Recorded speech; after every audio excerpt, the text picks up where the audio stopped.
Assalamualaikum warahmatullahi wabarakatuh. Waalaikumsalam warahmatullahi wabarakatuh. Bismillahirrahmanirrahim. Alhamdulillahi rabbil alamin. Wa bihi nasta'inu ala umurid dunya waddin. Wassalatu wassalamu ala asyrafil anbiya'i wal mursalin Sayyidina wa habibina wa syafi'ina wa qurrati a'yunina wa maulana Muhammadin wa ala alihi wa ashabihi wa dzurriyyatihi ajma'in, amma ba'd. Asyhadu an la ilaha illallah wa asyhadu anna Muhammadar Rasulullah wa ufawwidu amri ilallah innallaha basirum bil ibad. Hasbiyallahu la ilaha illa huwa alaihi tawakkaltu wa huwa rabbul arsyil azim.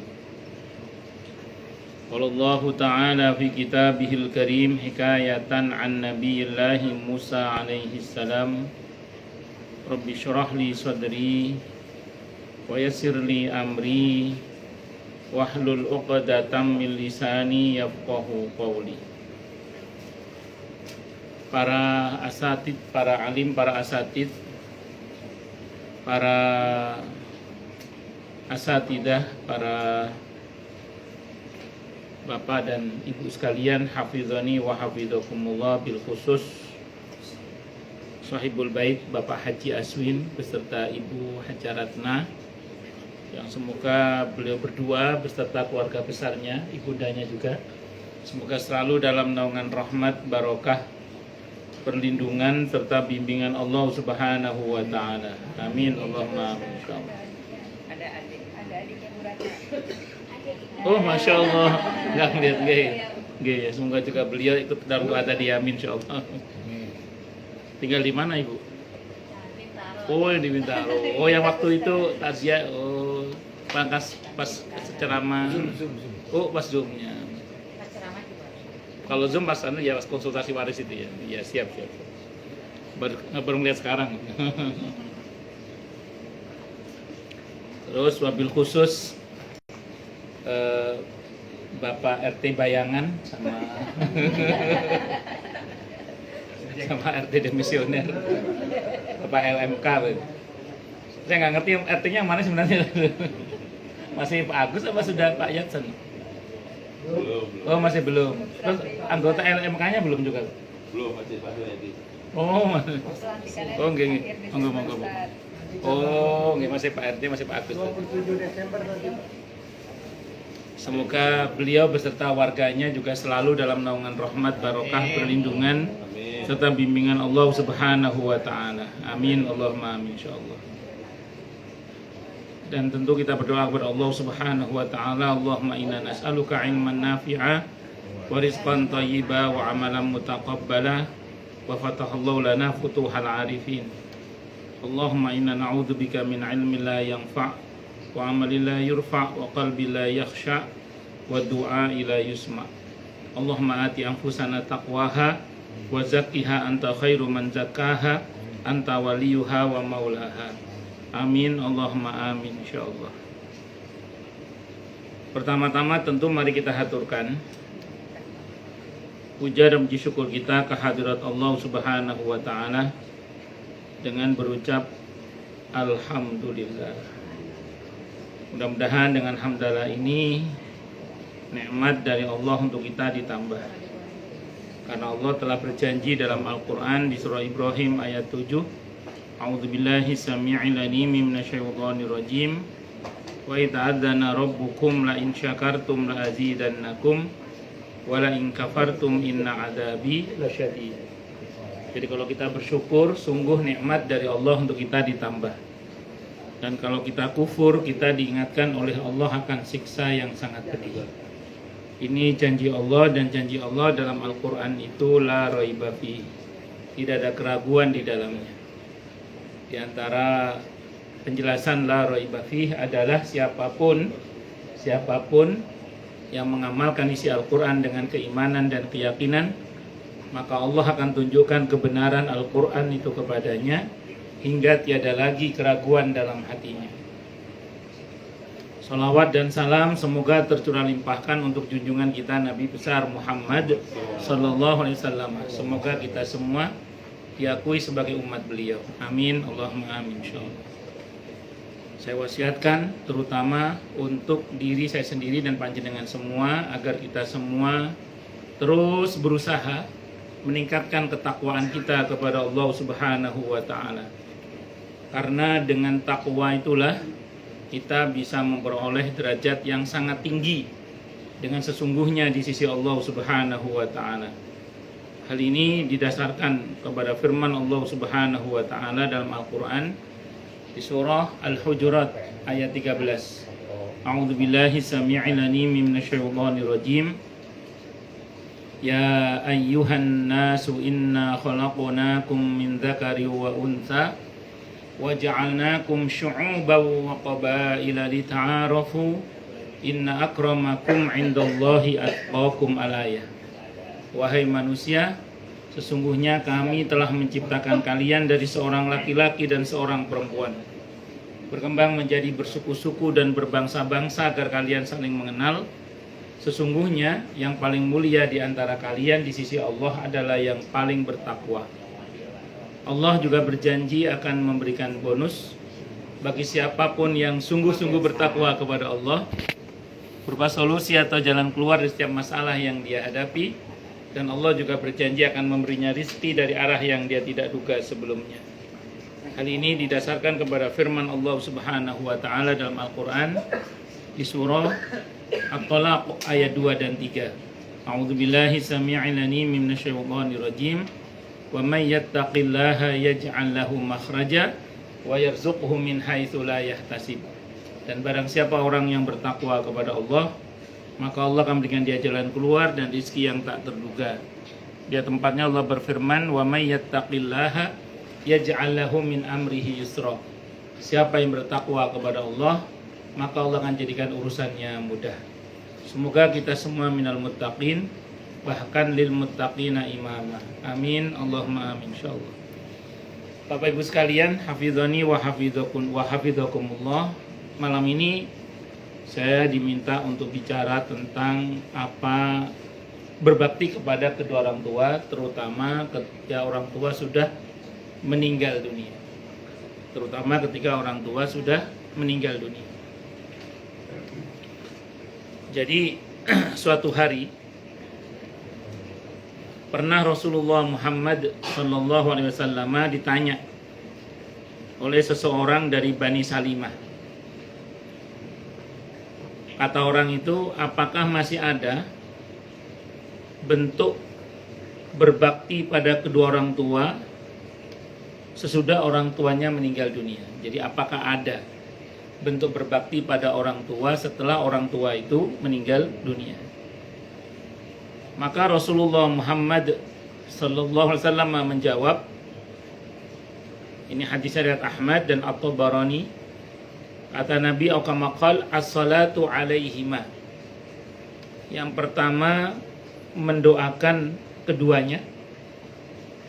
Yang kedua wal istighfaru lahuma, memintakan ampun untuk keduanya. Yang ketiga wa infadu ahdihima mim ba'dihima, memenuhi janji keduanya setelah meninggal dunia. Terus kemudian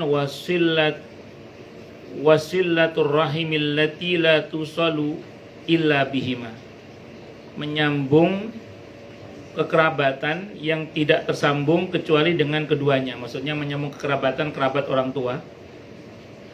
Wa ikramu sadiqihima, dan memuliakan teman dekatnya orang tua kita. Berdasarkan hadis yang kita baca tadi itu disebutkan ada 5 berarti ya. Ada 5 cara yang bisa dilakukan untuk berbakti pada kedua orang tua. Yang pertama, mendoakan kedua orang tua kita. Saya kira kalau doa ini semua anak bisa. Kalau menafkahi orang tua mungkin tidak semua anak mampu. Tapi kalau mendoakan orang tua, saya kira semua anak bisa. Dan doa ini diperintah, mendoakan orang tua ini diperintah oleh Allah di surah Al-Isra ayat 24 itu, wa qur rabbirhamhuma kama rabbayani shaghira.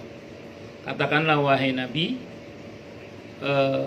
sayangilah ya Allah kedua orang tuaku sebagaimana keduanya menyayangiku saat aku masih kecil, atau sebagaimana keduanya mendidikku sewaktu aku masih kecil. Jadi ini perintah. Sehingga kalau dalam kaidah fikih itu ada teori begini, al aslu fil amri lil wujub, hukum asalnya perintah itu adalah wajib. Maka seorang anak hukumnya wajib. Berarti kalau nggak mendoakan orang tua dosa berarti ya. Karena wajib itu pengertian dikerjakan dapat pahala, ditinggalkan berdosa. Berarti kalau ada anak tidak mau mendoakan orang tuanya, berdosa. Kenapa? Karena mendoakan itu hukumnya wajib. Meninggalkan doa berarti durhaka pada orang tua. Durhaka pada orang tua itu haram, berdosa. Dosanya dosa besar, bukan dosa kecil, dosa besar. Nah, makanya para sahabat Nabi berijma, bersepakat. Kalau ada seorang anak yang tidak mau mendoakan kedua orang tuanya, sempit hidupnya. Ini ijma sahabat ini. Para sahabat menasihati anak-anaknya dengan mengatakan, tarkud du'a 'alal walid yudayyiqul 'aisha 'alal walad. Seorang anak yang tidak mau mendoakan kedua orang tuanya itu sempit hidupnya. Itu saya kutip dari pernyataan Abu Lais As-Samarqandi rahimahullah dalam kitabnya Tamyul Ghafilin, dan itu ijma sahabat.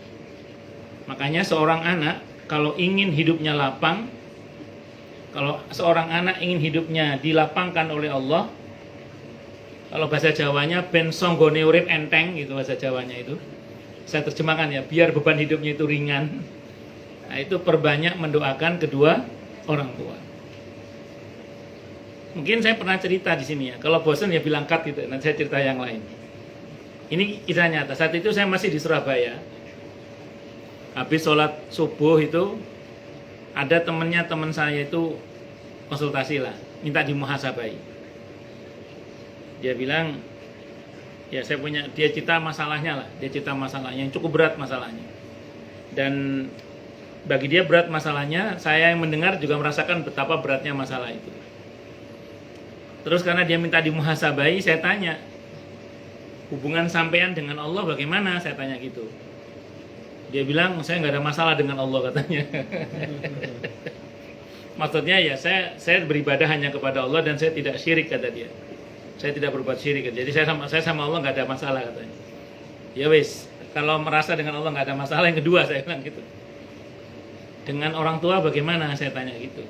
Jadi urutannya Allah, sepaket dengan Allah berarti Rasulullah Muhammad SAW ya. Terus kemudian yang kedua adalah dengan sesama, yang pertama adalah kedua orang tua. Begitu saya ngomong orang tua itu, beliau ngomong gini kurang lebih. Ya Allah, sudah lama saya tidak mendoakan kedua orang tua saya, dia bilang gitu. Ya Allah, sudah lama saya tidak mendoakan kedua orang tua saya. Ya mungkin kan namanya orang ya, kadang kesibukan duniawi itu yang melalaikan. Akhirnya ya sudah, doakan orang tua sampean, saya bilang gitu. Nah saat itu nggak lama kita ngobrol, kan masuk waktu duha ya. Saya dengar beliau itu mendoakan kedua orang tuanya, dan orang tuanya dibacakan Fatihah. Saya coba ngitung 11 kali gitu. Saya hitung 11 kali dia baca Fatihah untuk orang tuanya itu. Terus zuhur ketemu lagi saya. Kita alhamdulillah sholatnya berdekatan, dan saya dengar langsung dengan kuping saya, dia mendoakan kedua orang tuanya. Ya dia bacakan Fatihah lagi orang tuanya itu. Ya saya itu kok iseng saya hitung 11 kali. Terus kemudian saya ketemu lagi asar.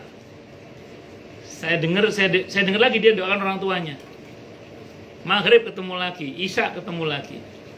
Jadi saya dengerin dia mendoakan. Saya itu berkali-kali itu. Hari itu mendengarkan dia mendoakan orang tuanya. Langsung pakai kuping saya. Saya masih ingat Isya itu dia berdoa untuk orang tuanya itu. Belum turun tangannya itu. HP-nya bunyi. Nokia 3315. Belum poliponik, tapi sudah lumayan lah, kecil, enggak segede pisang. Kan ada HP jadul itu kan yang buat ganjil mobil bisa ini. Nah, jadi rupanya ada orang telepon mau ketemu. Nah, dia ngajak saya ketemuan sama orang itu. Saya masih ingat betul, subuh dia menceritakan masalahnya yang begitu berat. Isya datang orang yang dengan izin Allah, masalah dia selesai malam itu. Masya Allah. Subuh dia masih kelimpungan dengan masalahnya, Isya selesai. Dihajar habis itu dari duha sampai Isya, mendoakan orang tuanya dengan doa yang maksimal sebetulnya, Masya Allah. Makanya kalau orang Jawa bilang tadi, ben songgone urip enteng sing akeh ndongakno wong tuwa. Itu ternyata ungkapan para sahabat. Tarkud du'a 'alal walid yudayyiqul 'aisha 'alal walad. Mendoakan anak yang tidak mau mendoakan kedua orang tuanya, itu sempit hidupnya. Itu seperti itu. Nah, terus kemudian yang kedua, meminta ampunan bagi kedua orang tua kita. Kalau tadi doa itu kan umum ya. Doa tadi umum. Ini lebih spesifik berarti. Memintakan ampunan untuk kedua orang tua kita. Di Al-Quran itu ada beberapa contoh. Ini saking pentingnya memintakan ampunan untuk kedua orang tua, sampai Allah contohkan beberapa dalam Al-Quran. Ini kalau nggak penting, nggak mungkin Quran dicontohkan. Kayak doa untuk anak. Itu kalau nggak penting, nggak mungkin Allah contohkan sampai beberapa doa untuk anak itu.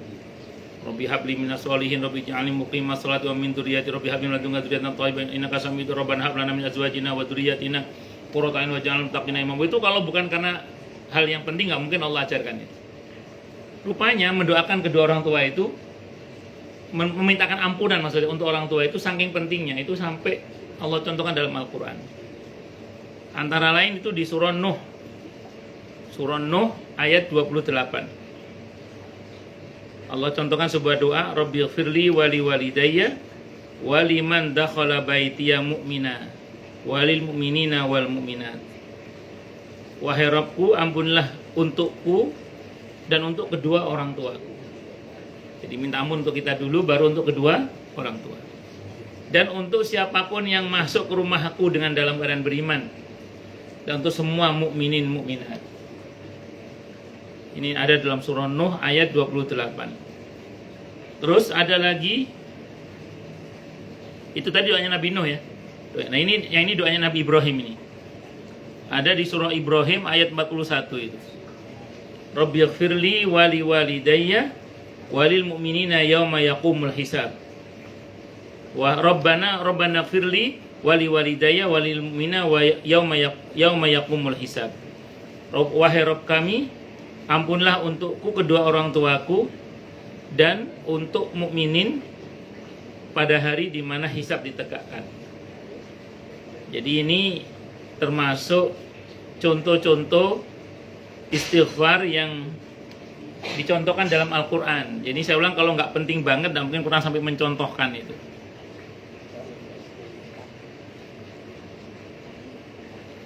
Bahkan memohon ampun bagi orang tua juga merupakan salah satu amal yang bisa menaikkan derajat orang tua kita di akhirat nanti. Sebagaimana hadis yang diriwayatkan oleh Imam Ahmad, bahwasanya Rasulullah Muhammad SAW bersabda, Innallaha azza wa jalla la yarfa'u ad-darajata lil 'abdi salihi fil jannah. Fayaqulu ya Rabbi anni lihadi, fayaqulu bistighfari waladika lak. Sesungguhnya Allah Azza wa Jalla akan mengangkat derajat seorang hamba yang saleh di surga. Lalu ia berkata, wahai Rabb, dari mana semua ini? Maka Allah berfirman, dari istighfar anakmu kepadamu, untukmu. Jadi doa ya, minta ampunan untuk kedua orang tua itu bisa mengangkat derajat orang tua kita. Bahkan yang versi At-Tirmidzi yang saya pernah baca, yang versi At-Tirmidzi ya, itu ada orang tua yang ada dalam kumpulan Sahih Hadis Qudsi itu hadisnya. Di At-Tadhkirah juga ada, insya Allah. Dan ibu udah lupa semua itu. Jadi tahu aja.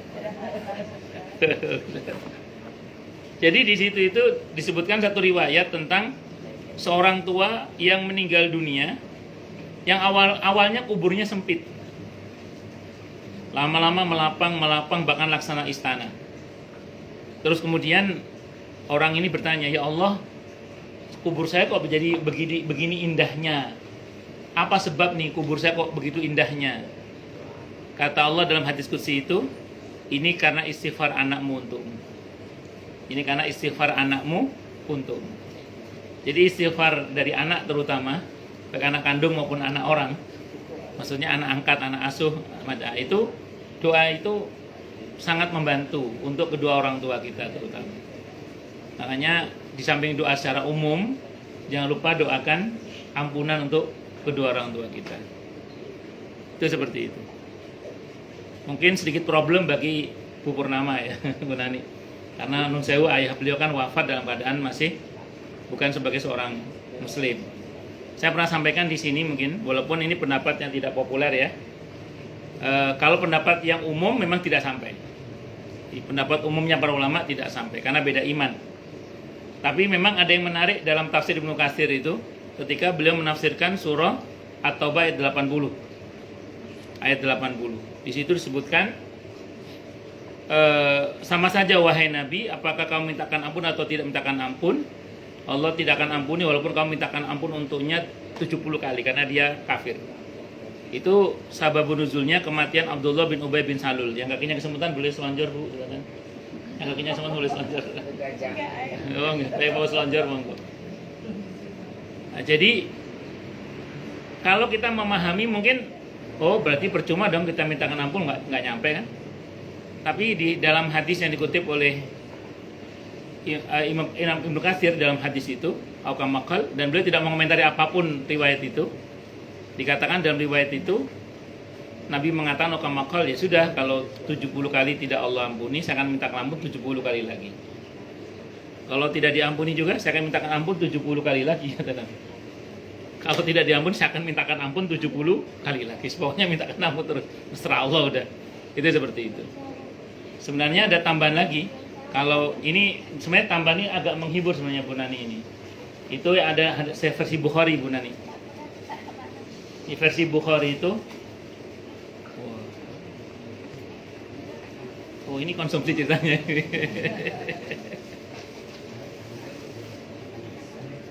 Ada di hadis Bukhari Bu Nani itu satu riwayat tentang Abu Lahab itu.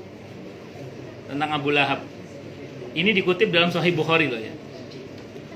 Ketika Abu Lahab sudah mati, ada seorang sahabat Nabi namanya sahabat Abbas. Itu bermimpi ketemu Abu Lahab. Abu Lahab kan kita tahu dia mati dalam keadaan kafir, bahkan ada nas Qur'annya ya. Tabbat yada abi lahabi wa tab. Kata Abbas, sahabat Abbas radhiyallahu an, Abu Lahab, apa yang Allah perbuat padamu sepeninggalmu? Kalau bahasa kita, habis saya disiksa oleh Allah.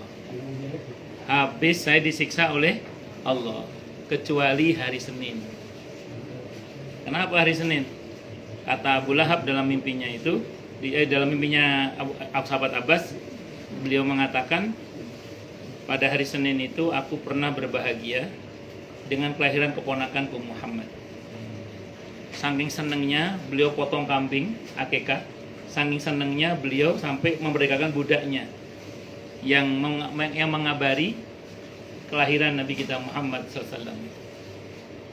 Para ulama yang menjadikan hadis sebagai dalil itu berpendapat bahwa berbahagia dengan kelahiran Nabi kita Muhammad SAW itu dengan cara bersedekah itu adalah merupakan bagian dari cara untuk meringankan siksa kubur. Kata para ulama, kalau orang kafir saja diringankan, apalagi kita muslim. Nah, pertanyaannya, hubungannya sama Bu Nani apa coba? Ya nanti Bu Nani sedekah karena berbahagia atas kelahiran Nabi kita Muhammad SAW, atas namakan ayahnya aja. Siapa tahu, kan negosiasi Bu ya, siapa tahu. Jangan cuma hari Senin Bu kalau gitu. Senin, Selasa, Rabu, Kamis, Jumat, Sabtu. Ya sedekah, ya Allah ini sedekah atas nama kebahagiaan saya untuk Rasulullah Muhammad SAW, semoga sampai kepada papi saya, mudah-mudahan. Mohon aja sama Allah, mudah-mudahan. Abu Lahab aja Allah ringankan siksanya. Nah ini, Allah. Tapi ini anu ya. Sana Allah. Oh, maha banget lah, jangan khawatir. Dah, itu ya. Untuk ibunda beliau kita doakan semoga diberi hidayah oleh Allah. Tapi dari hidayah, amin. Diberi hidayah iman dan Islam, amin. Allahumma amin insyaallah. Dan kita semua Allah sempurnakan iman Islam kita semua, amin. Allahumma amin insyaallah. Saya pasti kasih tema ini yang ngomong Bu Nani, saya ingat beliau malah. Oke, lanjut. Sekarang yang ketiga. Yang ketiga, menunaikan wasiat keduanya. Yang ketiga berarti menunaikan wasiat keduanya. Tadi kan ada menunaikan janji orang tua ya. Nah, jadi menunaikan wasiat keduanya atau janji keduanya. Amalan selanjutnya yang bisa dilakukan untuk kedua orang tua yang sudah meninggal adalah menunaikan wasiat keduanya. Maka dari itu di antara hal yang pertama kali perlu dilakukan setelah meninggalnya kedua orang tua itu adalah menunaikan wasiat keduanya. Maaf, urutan yang tepat adalah bayar utangnya kalau nggak ada ya. Baru kemudian wasiatnya. Baru setelah itu waris, bagi waris. Kalau mau diurut lagi, biaya pemakamannya, pembayaran hutangnya, tunaikan wasiatnya, baru waris. Kalau mau diurut detailnya ya. Jadi biaya pemakamannya, terus hutang kalau ada, wasiat kalau ada, baru kemudian waris. Kalau ada yang diwariskan. Kenapa? Yang mana? Begini, bagus. Kalau yang meninggal seorang istri itu bisa diambilkan dari harta suami karena itu kewajiban suami. Tapi kalau yang meninggal suami bisa diambilkan dari hartanya sendiri. Jadi bisa diambil dari harta waris. Kalau bawa anaknya mau patungan silahkan, tidak ada masalah. Tapi tidak wajib diambil dari harta anak, tapi diambil dari harta waris yang ada. Kalau yang meninggal istri dari harta suami. Kecuali suami nggak punya harta, maka diambil dari dari harta peninggalannya itu. Itu di fikih gitu aturannya. Bagus. Uang takziah itu kan hadiah untuk keluarga yang ditinggal sebenarnya. Kalau perintah Nabi kan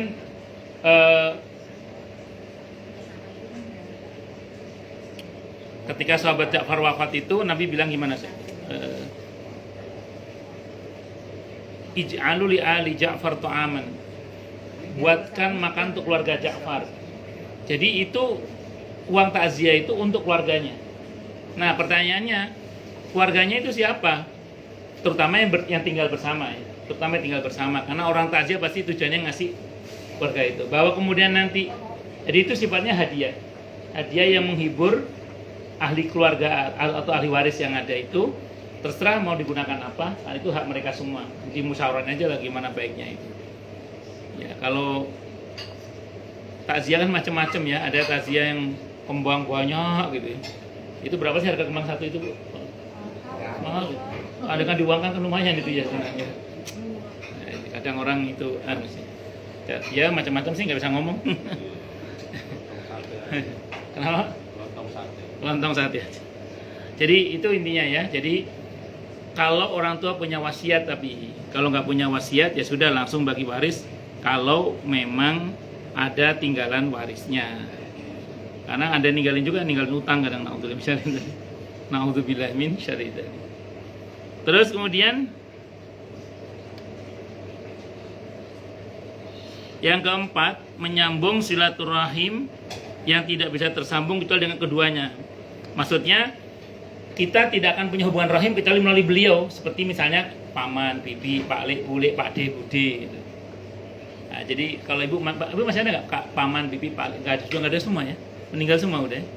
Kalau itu masih ada, sambung gitu. Ya berarti tinggal keponakan-keponakan bapak berarti ya, sepupu-sepupu ya. Atau itunya iparnya gitu, bukan kandung. Ipar ya, berarti ya persambungan karena pernikahan ya, bisa. Ya, bisa juga itu bisa. Ya pokoknya kita berusaha nyambung kekerabatan dengan keluarganya orang tua itu. Yang problem itu pernah satu saat saya ditanya oleh orang gini, kan ayahnya itu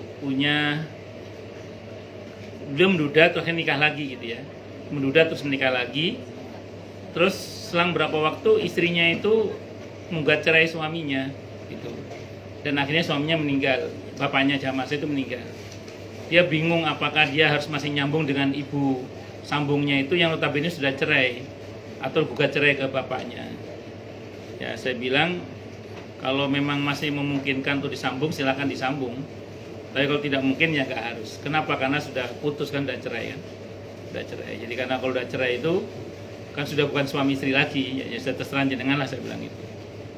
Karena takutnya juga terjadi fitnah juga kalau seandainya dipaksakan untuk disambung, karena mengingat sebelum meninggal itu statusnya gugat cerai, khulu, itu yang saya tahu. Baik, terus kemudian yang kelima, berbuat baik kepada sahabat orang tua.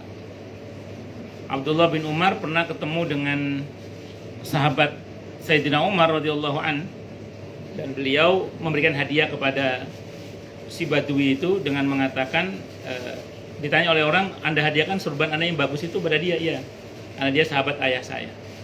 Jadi beliau sangat menghormati sahabat-sahabat ayahnya. Maka kalau kita ketemu dengan sahabat ayah kita, sahabatnya, hormati beliau. Sebagaimana ayah kita bersahabat baik dengannya, maka kita pun berusaha baik kepada yang bersangkutan. Itu diantara cara kita berbakti kepada kedua orang tua. Ada beberapa riwayat dalam masalah ini. Yang pertama, hadis riwayat Muslim ya, inna min abaril birri silatul rajuli ahla wuddi abihi. Sesungguhnya kebajikan yang paling utama adalah apabila seseorang menyambung hubungan dengan keluarga sahabat ayahnya. Nah, ada lagi di hadis yang lain, man ahabba ayyasila abahu fi qabrihi falyasil ikhwana abihi ba'dahu. Ini hadisnya riwayat Ibnu Hibban. Barang siapa ingin menyambung ayahnya di kuburnya, maka sambunglah hubungan dengan teman-teman ayahnya semasa hidupnya. Jadi supaya kita tetap terhubung dengan ayah kita, maka sambung hubungan dengan teman-teman ayah kita, supaya ada hubungan antara kita dengan ayah kita, karena kita masih menyambungkan dengan sahabat-sahabat ayah kita. Jadi kalau kita ketemu dengan sahabat-sahabat kita, hormati, muliakan sebagaimana ayah kita dulu menyayangi. Dan kalaupun misalnya orang sahabat itu meninggal, keluarga sahabatnya juga kita sambung kebaikan kepada mereka sebagaimana dulu ayah kita menyambung kebaikan kepada mereka. Itu yang kalau kita merujuk pada hadis itu ya, kepada hadis yang tadi itu. Kalau kita rinci dalam fikih itu, ini ada beberapa catatan yang saya punya. Di samping mendoakan, ada melunasi hutangnya, menunaikan janjinya, menjambung silaturahim dengan kerabatnya, bersedekah untuknya. Ini yang tidak disebutkan di dalam yang 5 tadi. Bersedekah atas nama kedua orang tua kita. Jadi begini ya, sebenarnya gini sih. Semua kebaikan kita sudah diotomatiskan orang tua dapat bagian. Ini hari ini kita pengajian di sini nih, sudah diotomatiskan nih kedua orang tuanya Pak Aswin, kedua orang tuanya Ibu Ratna, diotomatiskan dapat bagian pahala ini dengan beliau yang sedang mengadakan pengajian di sini sekarang ini. Kenapa? Karena Pak Aswin dan Ibu Ratna hasil usaha kedua orang tuanya, sehingga kedua orang tuanya diotomatiskan dapat bagian pahala itu. Itu seperti itu. Nah, namun Islam itu mengakomodir rasa.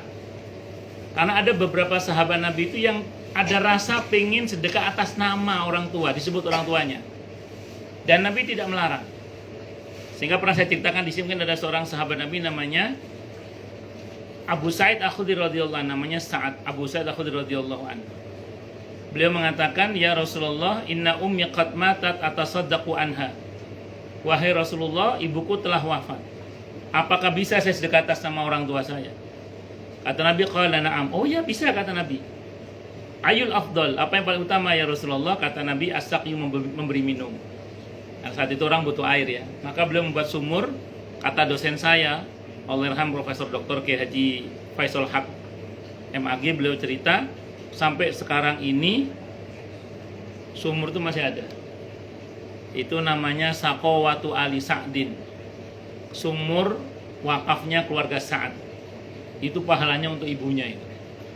Yang sedekah dapat, nggak usah khawatir. Nah, ibunya dapat lebih khusus lagi karena anaknya menghadiahkan secara khusus. Bapaknya kecipratan juga sama. Cuma karena itu mungkin saat itu ibunya yang beriman ya, sehingga dia atas sama ibunya itu. Itu seperti itu. Nah, terus kemudian itu sedekah atas sama orang tua. Utamakan sedekah itu hal-hal yang sifatnya mengalir ya kalau bisa. Ya dalam bentuk terserah modal usaha, masjid, musola, majelis taklim, beasiswa sekolah, perbaikan jalan, pengadaan sumur bersih dan macam-macam, terserah lah. Yang penting pahalanya terus mengalir orang, atau pengadaan Al-Qur'an, atau pengadaan buku-buku di perpustakaan pesantren misalnya, dan bla bla, masih banyak lagi yang lain contohnya.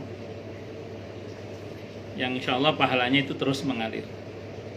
Terus kemudian yang berikutnya adalah meneladani sifat-sifat baik orang tua kita. Jadi uswah hasanah orang tua kita itu kita terus kembangkan. Maka kadang di satu keluarga itu ada tradisi-tradisi yang perlu teruskan, di mana orang tua yang punya tradisi itu akan mendapatkan keuntungan kalau tradisi baik itu diteruskan. Contoh misalnya, ini di keluarga Pak Haji Israfil kan ada pengajian ini, ada pengajian keluarga, walaupun secara online ini. Harapannya nanti anak turunnya itu melanjutkan ini terus. Karena ini kan uswah hasanah dari zaman ketika Pak Haji Israfil masih ada sampai sekarang.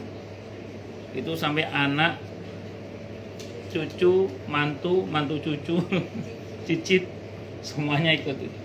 Nah, ini kebiasaan yang baik yang harus diteruskan supaya Pak Haji Israfil dan Ibu itu mendapatkan bagian pahala yang terus mengalir. Karena uswah hasanahnya itu dilakukan, itu diteruskan, dilanjutkan itu. Ya saya nggak tahu masing-masing kita punya tradisi apa. Jadi kalau misalnya kayak di keluarga saya, bapak saya itu wanti-wantinya cuma satu, pokoknya semua anaknya harus ngajar, banyak itu. Semua anak, karena kan semuanya masuk pesantren ya, jadi kan pokoknya harus ngajar. Jadi apapun harus ngajar. Bahkan saya diwanti-wanti walaupun nanti jadi menteri ya tetap harus ngajar pokoknya. Bu menteri opo? Menteri ngajar. Pokoknya jadi apa saja harus ngajar. Itu tradisi di keluarga kami. Sehingga semua anak beliau itu, kakak saya sampai anak yang terakhir adik saya itu semuanya ngajar. Walaupun ada yang di pemerintahan, ada yang di pendidikan, ada yang ya artinya semuanya harus ngajar semua pokoknya. Jadi apapun harus ngajar. Itu tradisi di keluarga saya. Harus berjuang juga. Tidak boleh tidak berjuang. Harus berjuang untuk agama, lillahi kalimatillah, harus berjuang. Karena doktrin keluarga kami itu kalau tidak berjuang durhaka kepada Allah. Jadi berjuang itu sebuah kewajiban. Dimanapun berada harus berjuang. Harus berjuang menegakkan kalimat-kalimat Allah. Enggak tahu, ya tentu semampunya. Sebisa yang bisa dilakukan. Ya, semoga Allah mudahkan kita semua untuk bisa melanjutkan kebiasaan baik di keluarga kita. Ya amin, Allahumma amin insyaallah. Nah, terus kemudian menjaga nama baiknya. Menjaga nama baik kedua orang tua kita. Kalau kata para ulama gini, jadikanlah orang yang melihatmu itu tergerak juga untuk mendoakan orang tuamu.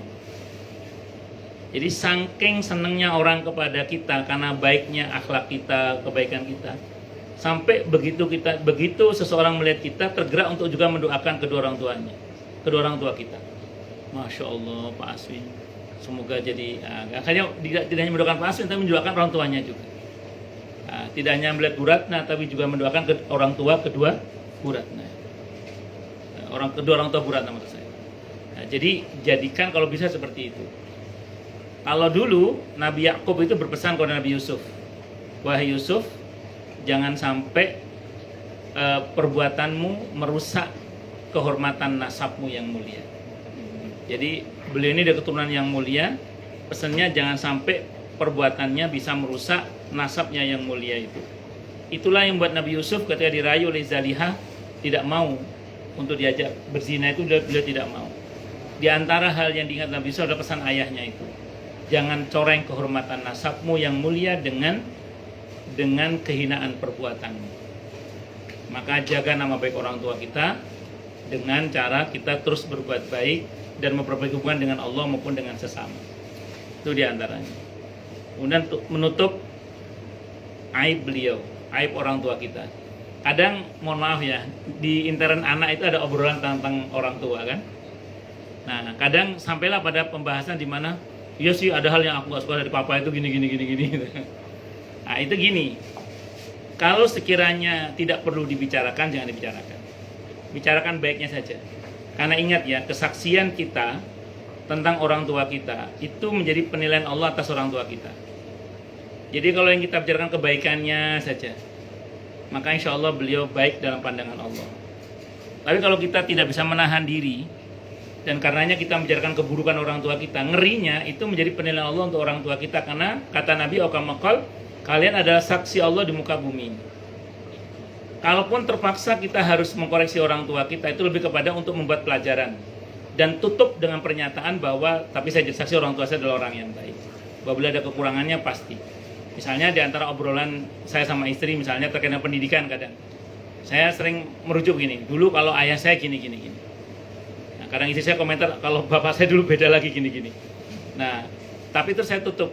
Karena itu koreksi untuk untuk supaya kita bisa menerapkan pendidikan, melihat orang tua, terus dalam kontekstualnya sekarang bagaimana, jadinya kan kita berdua itu. Ini bagaimana? Ya kadang ada diskusi juga yang menyerempet, terpaksa ngomong kejelekannya. Tapi selalu saya puncai dengan pernyataan, tapi saya jelaskan orang tua saya adalah orang tua yang baik, karena beliau sudah memenuhi amanah sebagai orang tua kepada anak-anaknya. Bahwa ada kekurangannya pasti namanya manusia. Itu tugas saya sebagai anak untuk mendoakan beliau semoga diampuni oleh Allah Subhanahu wa Ta'ala. Itu sekiranya perlu dibicarakan. Jadi tetap puncai dengan pernyataan bahwa kita menyaksikan beliau adalah orang yang baik. Bahwa kemudian sekiranya tidak perlu dibicarakan, tidak usahlah. Tahan saja, bicarakan kebaikan orang tua kita saja. Kemudian di antara hal yang patut dilakukan adalah rukun dengan sesama, dengan sesaudara terutama. Karena bertengkarnya dengan sesama saudara itu menyedihkan orang tua kita. Apa yang buat beliau sedih di masa hidup itu akan buat beliau sedih saat kematiannya juga. Ya namanya bersaudara, model saudara itu macam-macam.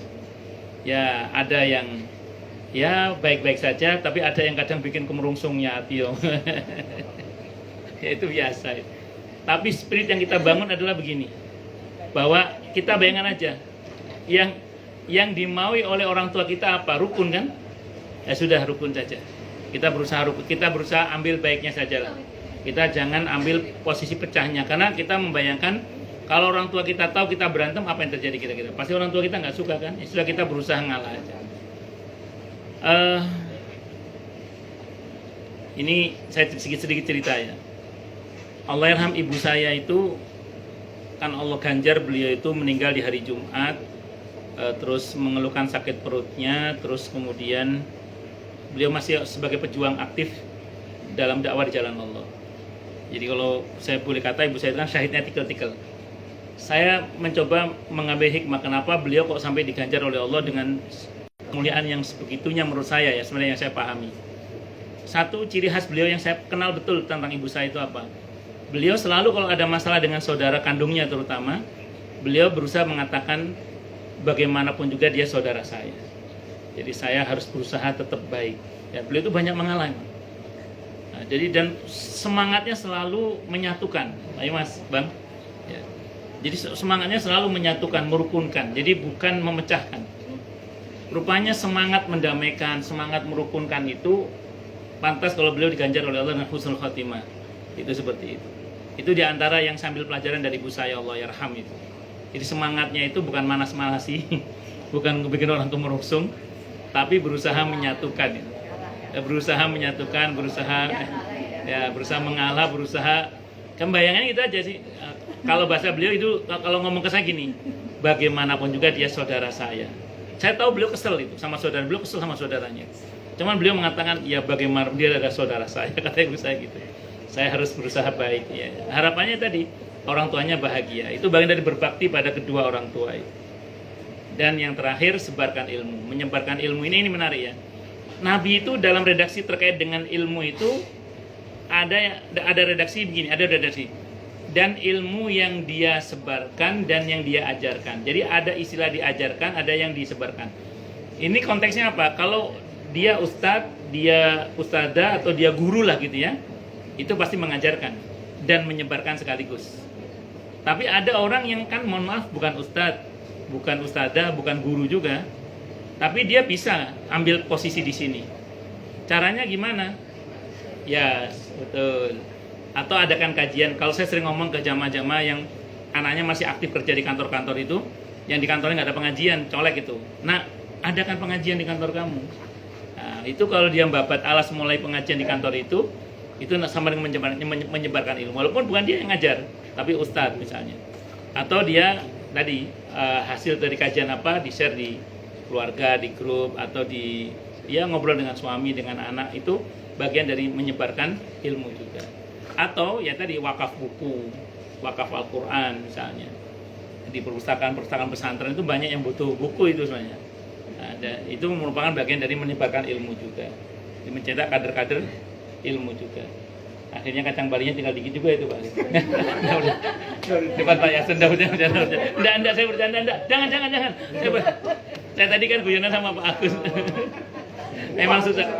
memang susah berhenti itu memang.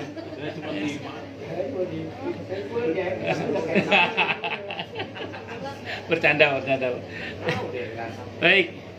Saya kira ini yang bisa saya sampaikan, semoga bermanfaat. Silakan yang mau tanya, protes, marah boleh silakan. Silakan. Silakan Bapak Ibu. Yang mau tanya, protes, marah boleh. Masalah itu masalah yang lain boleh. Nih, Bu menanya mau.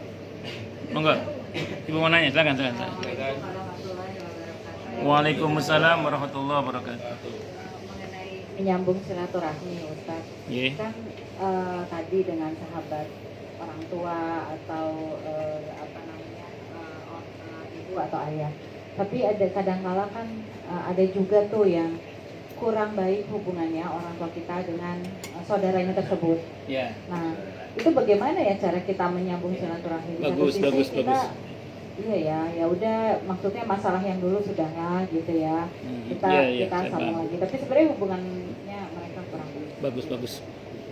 Jadi gini, justru dalam hadis Sahih Bukhari itu disebut dengan silaturahim itu bukanlah saling membalas kunjungan, bukanlah saling membalas hadiah. Disebut silaturahim yang sesungguhnya itu adalah ketika justru kita memperbaiki hubungan dengan orang yang tidak baik hubungannya dengan kita atau dengan keluarga kita. Jadi kalau justru dulu orang tua kita misalnya tidak berhasil membangun silaturahim dengan beliau, maka diupayakan di level kita berhasil. Bahwa kemudian tidak berhasil juga nggak apa-apa. Yang penting kita sudah berusaha. Justru dalam hadis Sahih Bukhari, silaturahim yang sesungguhnya itu Bu Ratna. Ketika Bu Ratna berusaha berjuang untuk tersambung hubungan baik antara ibu dengan beliau, yang dulu bapak ibu misalnya tidak berhasil, papa ibu tidak berhasil misalnya. Tapi ini memang enak ngomongnya aja sih memang ini. Kadang prakteknya sulit pakai dal. Enak ngomongnya aja ini kadang. Karena bikin hati gitu. Ya memang makanya karena sulit pahalanya surga. Kalau gampang hadiahnya kipas angin. Satu lagi Ustaz. Silakan. Ya, menyangkut pakai ini. waris gitu. Oke, silakan. Waktu itu sudah pernah dibahas ini, cuma ini ini. aja. Jadi misalnya ada Iya, Bu. ada warisan itu tanah atau rumah. Iya. Nah, tetangga sebelah kanan sebelah kiri udah ngambil gitu ya. Hmm. Apakah kita harus menyatakan bahwa kembalikan gitu, atau ya sudahlah gitu, udah diambil gitu. Mungkin orang tua kita dulu kesel ya diambil gitu, tapi kita sebagai anak ya udahlah, gimana gitu ya, males ribut gitu, atau memang karena itu hak kita harus ambil gitu. Baik. Ini bukan hal yang baru ya, jadi banyak orang yang mengalami hal yang serupa. Cuman saya mau pesankan gini aja, kalau kan sebenarnya peninggalan beliau itu merupakan hak seluruh ahli waris.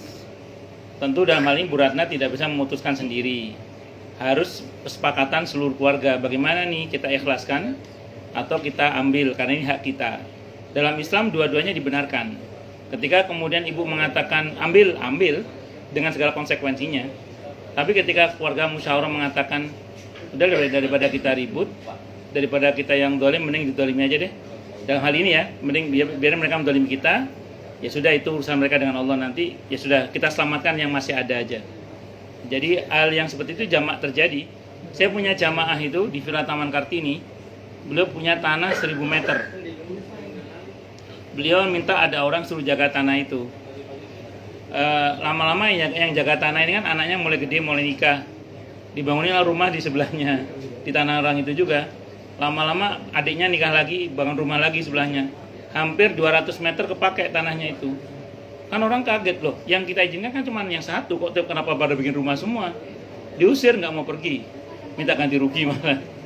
Akhirnya oleh jamaah saya dipager 200 meter itu, udah terserah urusan kamu dengan Allah, yang penting 800 meter tanah saya aman.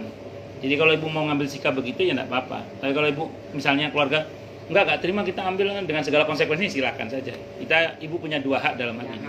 Iya, punya dua hak. Apakah hak mau mengambil atau ya sudah ikhlas. Tapi ibu tidak bisa ngambil sendiri keputusan.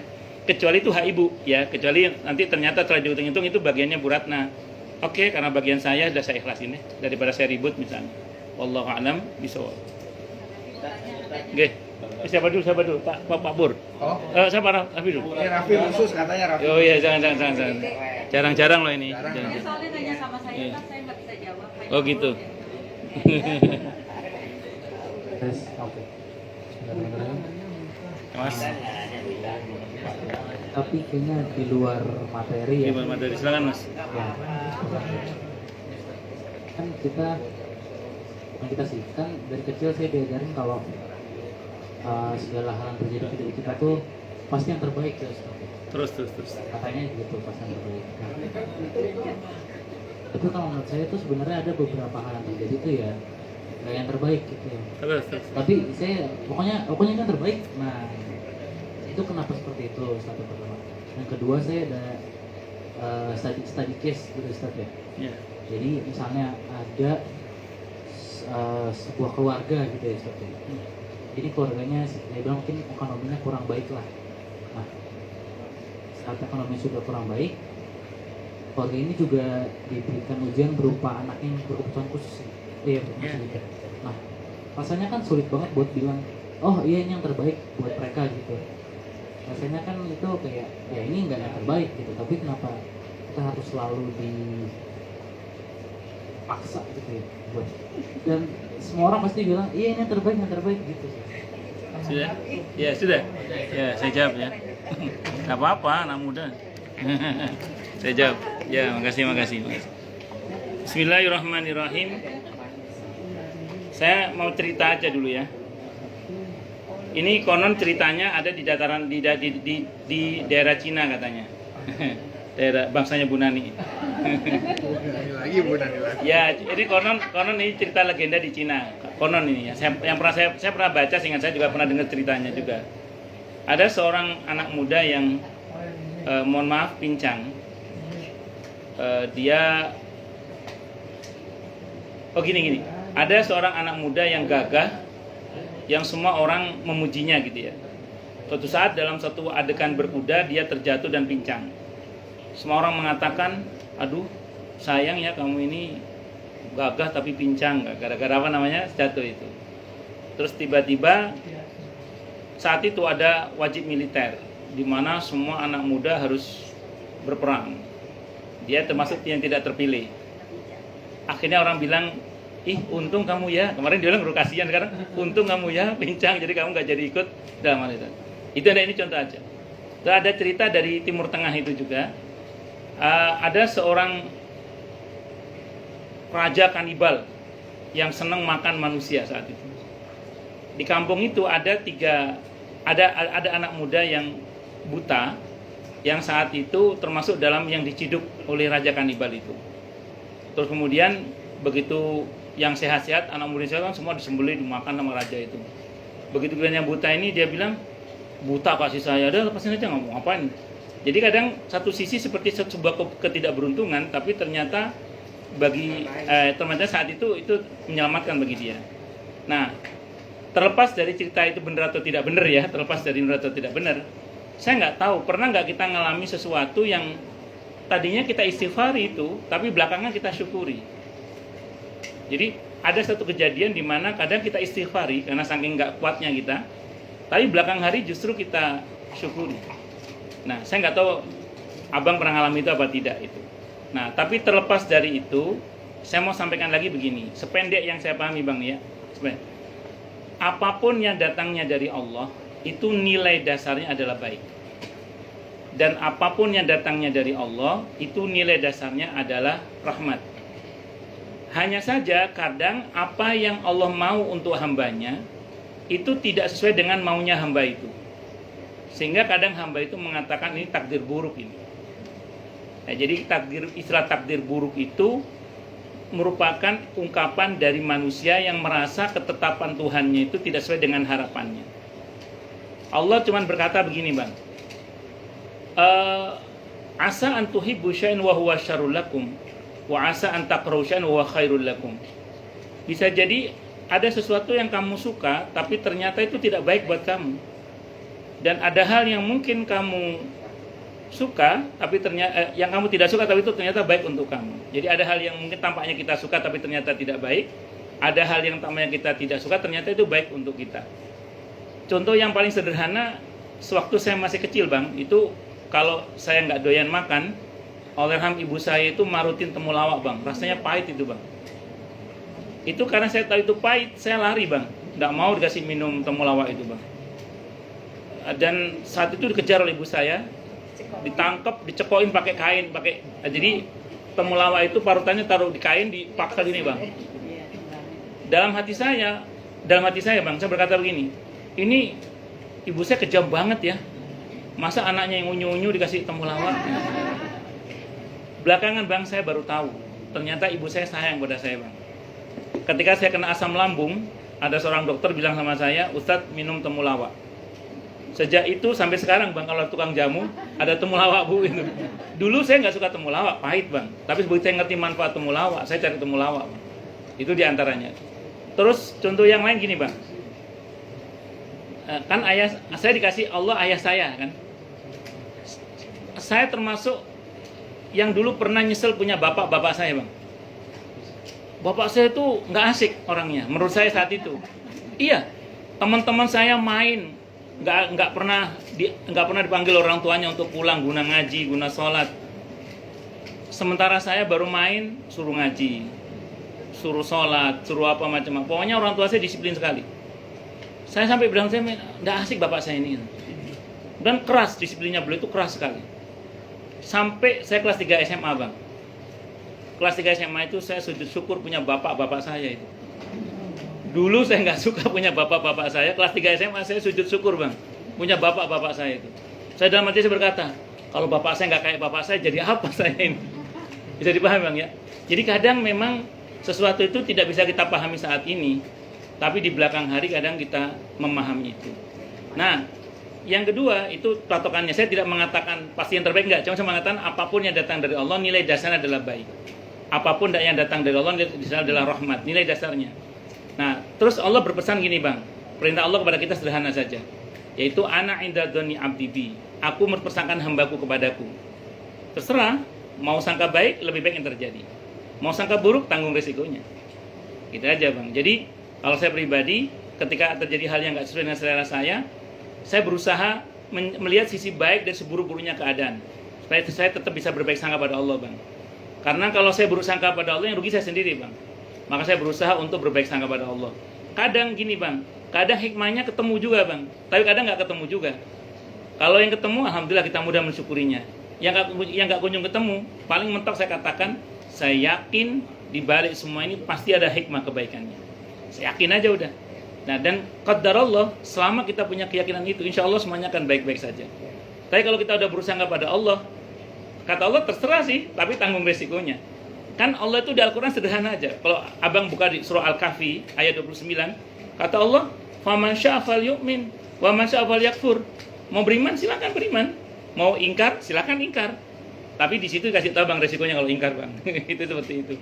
Jadi kembali pada kita sih bang sebenarnya. Kalau statement tadi sudah terima aja ini pasti yang terbaik. Saya belum pernah baca sih ayat atau hadisnya yang bunyinya begitu. Cuman yang tadi yang saya katakan, apapun yang datangnya dari Allah itu nilai dasarnya adalah baik. Itu ada di surah Ali Imran ayat 26 bang. Dia dikal khair, di tanganmu ya Allah semua kebaikan itu. Kalau yang satu lagi ada di Al-A'raf ayat berapa saya lupa itu. Kalau nggak salah ayat 67 ya. Wa rahmati wasi'at kulla syai'. Rahmatku meliputi segala sesuatu.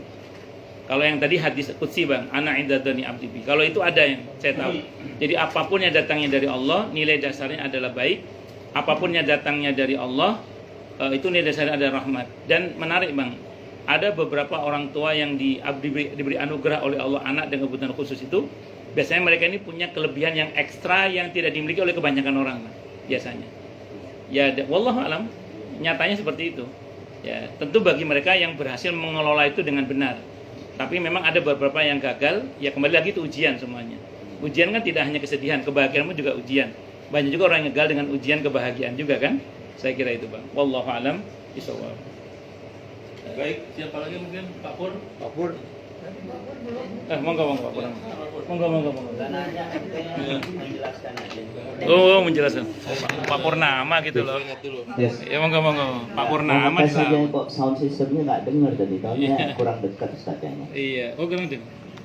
Assalamualaikum warahmatullahi wabarakatuh. Waalaikumsalam warahmatullahi wabarakatuh. Ustaz, tadi Ya, Pak. doa orang